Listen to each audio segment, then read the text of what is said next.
हाँ? क्या बात है, बहुत दुखी है?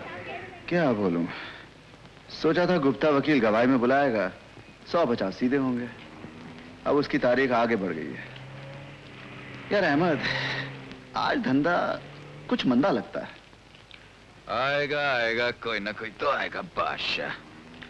देख प्यारे, जब तक दुनिया में झूठ है तब तक मुकदमे हैं, और जब तक मुकदमे हैं तब तक झूठ है, और जब तक झूठे मुकदमे हैं तब तक झूठे गवाह बेरोजगार नहीं रह सकते। क्या मोहन, आगे मेरे कहा, अरे आइए आइए किशोरी लाल जी, आइए आइए। तुमको कहाँ कहाँ ढूंढा भाई। चल, इस सेठ के केस में गवाही देनी है।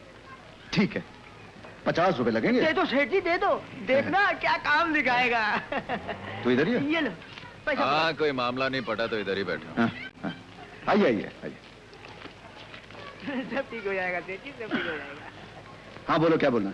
हाँ देखो मोहन, ये सेठ दौलत राम। हाँ नमस्ते। दीनानाथ नाम के एक आदमी ने सेठ से 5000 धंधे में उधार लिया था। और सेठ मर गया, मतलब दीनानाथ मर गया। दीनानाथ के घर वाले वो पैसे खा जाने के चक्कर में। और तुम्हें बोलना है कि वो पैसा तो दौलत राम ने दीनानाथ को मेरे सामने दिया था। करेक्ट। आइए। मोहन कुमार सक्सेना हाजिर हो।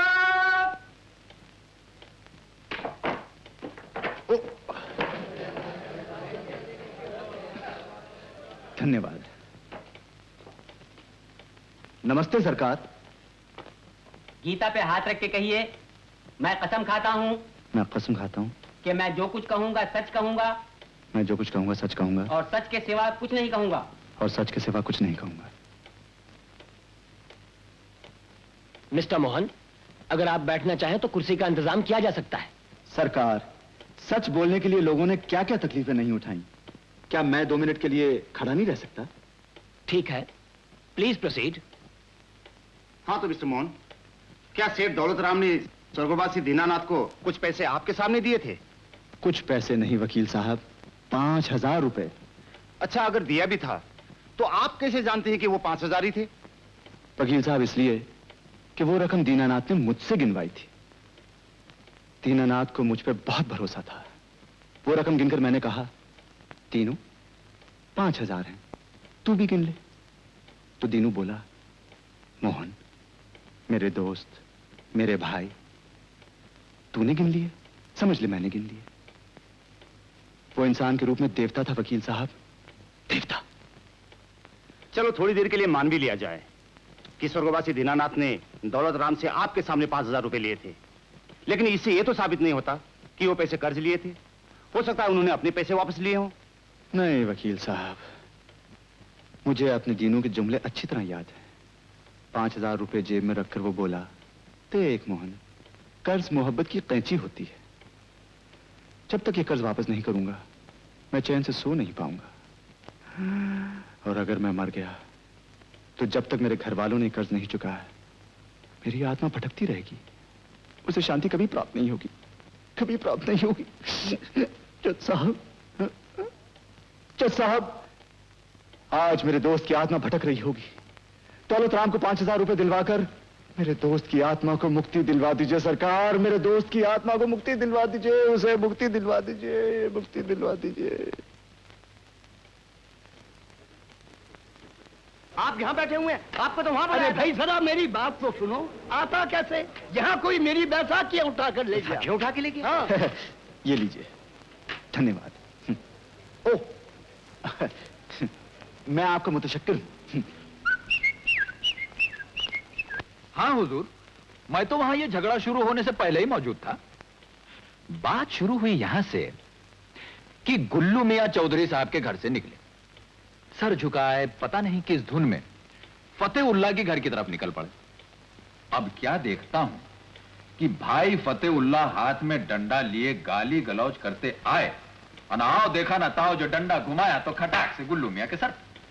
अरे मैंने कहा ये क्या हो गया? सरकार, गुल्लू मियां चक्कर खाकर उधर गिरे। फतेहुल्लाह ने एक बार फिर डंडा उठाया ही था कि चौधरी साहब ने लपक के हाथ पकड़ लिया।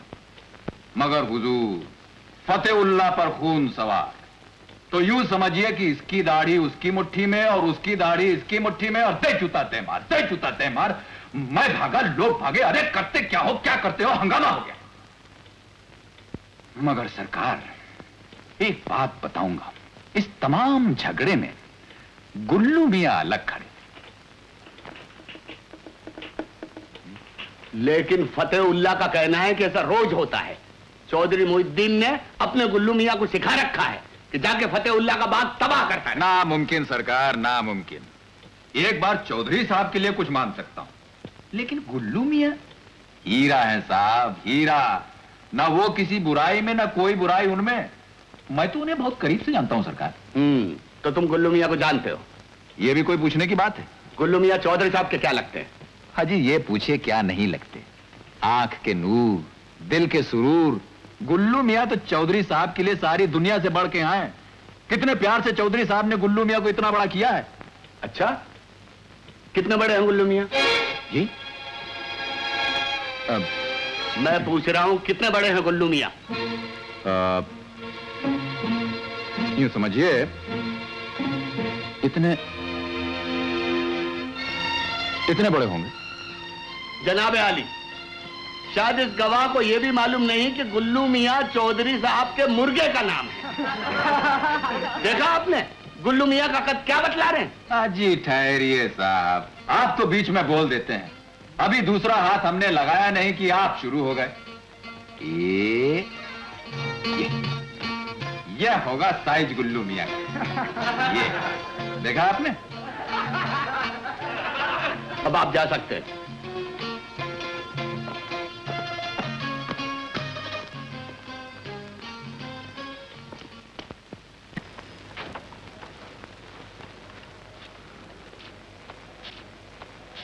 अरे अभी गए वो दोनों, तुम्हारा इंतजार कर रहे थे।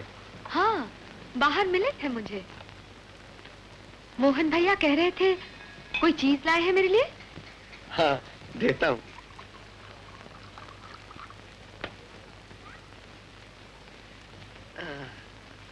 एक मिनट। क्या पढ़ रहे थे आप? Crime and punishment. क्यों? आपने 1 मिनट कहा, मैं समझ गई। अब कुछ ढूंढा जा रहा है किताब में रखने के लिए। मेरी उम्र तक पहुंचोगी तब पता चलेगा। कौन सा पन्ना तो छोड़ो, कौन सी किताब थी ये भी याद नहीं रहेगा। ये लो।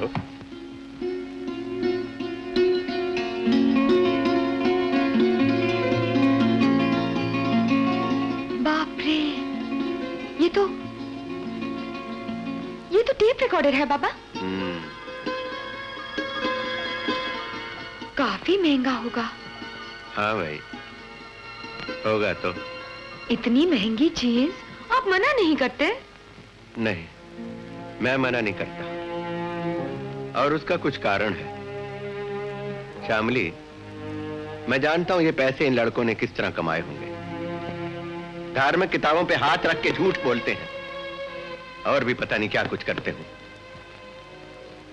लेकिन एक बात जरूर है कि ये दोनों तुम्हें सगे भाइयों की तरह चाहते हैं। इसलिए आप उनकी हर बात माफ करने को तैयार हैं? श्यामली, जो लड़के एक पराई लड़की को अपनी बहन से भी ज्यादा समझें, उनमें कहीं ना कहीं एक अच्छाई की किरण तो है। वो तुम्हारे लिए जब देखो कुछ ना कुछ ले आते हैं।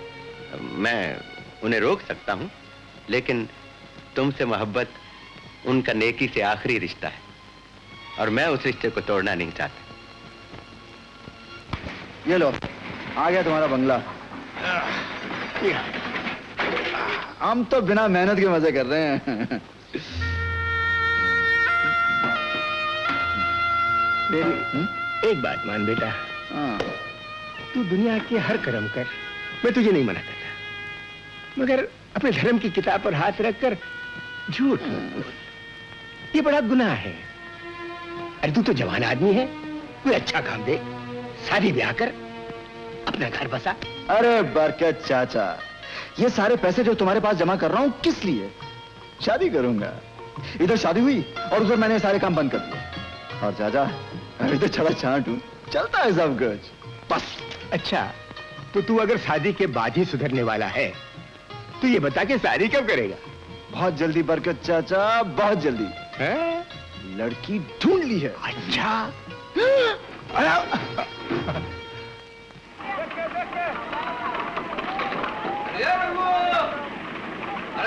काम करने की मर्जी नहीं है क्या? हाँ? एक एक इडला वाला 4-4 मांस हो? हाँ? ये दुर्गे, अरे ऐसा मुंह लेके क्यों घूम रही है? ए इकडे, अरे काय झालं? हमको बहुत गुस्सा आता है ना, हमारा सर है ना ऐसा ऐसा ऐसा घूमता, हमको बहुत गुस्सा आता। अरे किसके ऊपर आता गुस्सा? मेरे ऊपर तो नहीं आता। काय गे? कैसा बात करता है ना, तुम तो हमारा भाई अन्ना, तुम बहुत सरी, मगर वो है ना वो बदमाश एक नंबर का झूठा, हमको बोला कल आएगा, आज तक नहीं आया। इनका पवे तेरी में दामड़ पसंगले पिड़दा, இது இப்படி சரிப்பட்டு வராது. வரட்டும் பாத்துக்கிறேன். दुर्गा, मैं आ गया. बहुत अच्छा किया तुम आ गया. एक नंबर का झूठा, हमको बोला कल आएगा और आज दांत निकाल के बोलता है हम आ गया. दुर्गा, वो कल क्या हुआ कि वो तुम हमको बोला हमको जू लेके जाएगा, बेलपुरी खिलाएगा. किधर है तेरा बेलपुरी? हम सब जानता है. तुम हमको जो बात बोलता है झूठा बोलता है. अरे लेकिन मेरी बात तो सुनो. बात मत करो जी, झूठा. अरे दुर्गा, सुनो. अजीब मुश्किल, तुम बात सुनती तो हो नहीं, बस बिगड़ जाती हो. ठीक है, मैंने कहा था नहीं आ सका, लेकिन इसका मतलब थोड़ी है कि अरे भाई आदमी कभी काम में फंस जाता है. काम में फंस जाता है, हम सब जानता है जी. कल तुम कोई दूसरा छोकरी के साथ गया होगा जू, उसको बेलपुरी खिलाया होगा.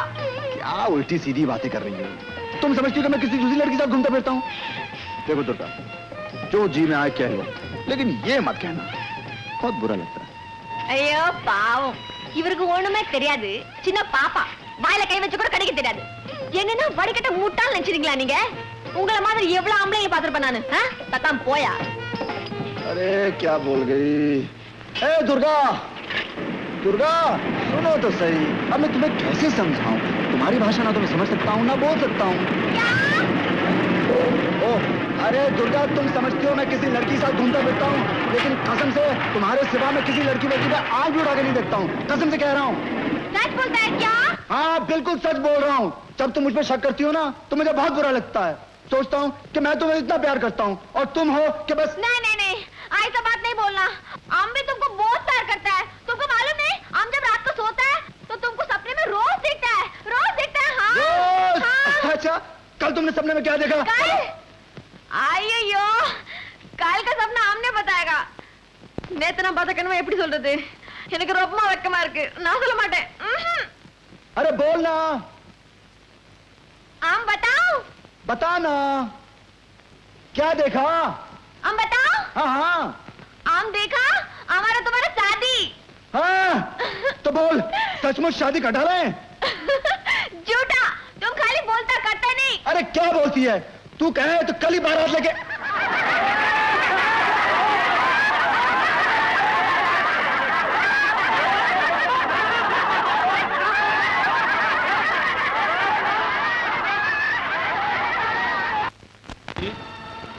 जी, आज शाम की बिजनेस मीटिंग के बारे में तो रंजीत ने बताया होगा तुम्हें. जी हाँ बताया था, लेकिन शायद मैं आ नहीं सकूंगा. मुझे एक काम है. और वो काम इस बिजनेस मीटिंग से ज्यादा इंपॉर्टेंट है. मेरे लिए है. आप खुद ही चले जाइए डैडी. मेरे आने न आने से क्या फर्क पड़ता है? पड़ता क्यों नहीं? तुम्हें बिजनेस के कामों में इंटरेस्ट लेना चाहिए. कल को लाखों करोड़ों का बिजनेस तुम्ही को तो संभालना है. Books books all over. Kabir, ये किताबें पढ़ने में कोई हर्ज नहीं, लेकिन इसका मतलब ये नहीं कि आदमी सन्यासी हो जाए, हाथ पर हाथ रखकर बैठ जाए.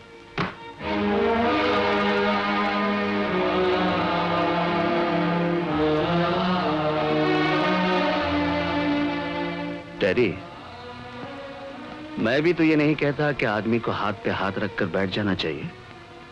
नहीं, उसे कुछ करना चाहिए, जरूर करना चाहिए, लेकिन सिर्फ अपने लिए नहीं, इंसानियत के लिए, धर्म के लिए, ईमान के लिए. इसलिए कि वो खुद तो चला जाएगा, ये चीजें फिर भी रहेंगी. वाह, ये धर्म की अच्छी कही तुमने. तुम्हारा धर्म क्या है ये आज तक मेरी समझ में नहीं आया. यहाँ कुरान भी है, गीता भी है, बाइबल भी है, ग्रंथ साहब भी हैं, और तुम इन सबको पढ़ते हो. कबीर, तुम्हारा धर्म किस टाइप का है मेरी अकल से बाहर है। टेरी, आपका ये बिजनेस और मुल्कों में भी है ना? हाँ हाँ, काफी मुल्कों में है। लेकिन आपको दौलत हर जगह अलग नाम से मिलती है। अमेरिका में डॉलर्स मिलते हैं, लंदन में पाउंड्स मिलते हैं, जर्मनी में मार्क्स मिलते हैं, जापान में येन्स मिलते हैं। ऐसा क्यों? आप ये क्यों नहीं कहते हैं कि मुझे सिर्फ पाउंड्स चाहिए या सिर्फ डॉलर्स चाहिए और कुछ नहीं चाहिए? मेरा क्या दिमाग खराब है जो ऐसा कहूंगा? अरे वो डॉलर हो, पाउंड हो, रुपया हो या रूबल, नाम से क्या होता है तो सब दौलत ही ना। मुझे तो दौलत कमाने से मतलब है, चाहे वो कहीं से भी मिले।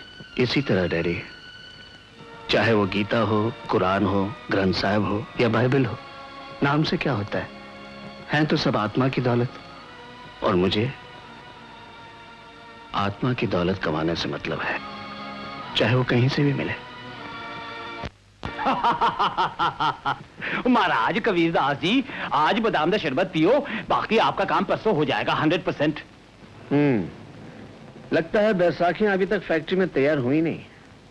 बलबीर सिंह जी, शहर के अनाथ आश्रमों और यतीम खानों में 300 ऐसे बच्चे हैं जिनके पास न पैर है न बैसाखी। मैं चाहता था ये बैसाखियां जल्द से जल्द मिल जाती। तुसी फिक्र न करो महाराज, आज मैं जाकर अपने सामने सब कुछ तैयार करवा दूंगा, कोर्ट मार्शल कर दूंगा सबका। परसों जरूर आपको डिलीवरी मिल जाएगी। क्या करे भाई साहब, यही तो मार खा जाता है हिंदुस्तान। पब्लिक अपनी ड्यूटी नहीं समझती। आज का काम कल पर, कल का काम परसों पर। हमारी मिलिट्री में ये नहीं चलता। नहीं, मजाल है जो ड्यूटी पर 1 घंटे लेट हो जाए। ओ जी, मैं तो कहता हूं फौजी में जो डिसिप्लिन है ना, वो अगर इंडिया के हर आदमी में आ जाए तो तरक्की हो सकती है। बलबीर सिंह जी, अब आप मिलिट्री में नहीं रहे, लेकिन दिल अभी तक वही है। हुजूर, जो एक बार फौजी हो गया वो तो मरते दम तक फौजी रहता। ये तो रब ने हमसे दुकान खुलवा दी, नहीं तो मेजर बलवीर सिंह को तो सरहद पर दुश्मन की गोली से ही मरना था। जान दे, जो हो गया सो हो गया।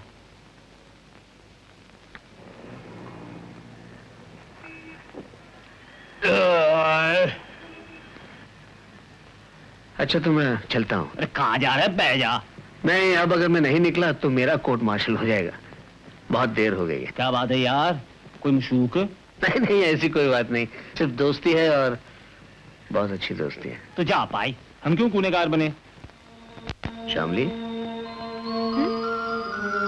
कोई सपना देख रही थी? सपने भी तो सिर्फ वही देख सकते हैं जिन्होंने कुछ देखा हो। नहीं, मैं तो कुछ सोच रही थी।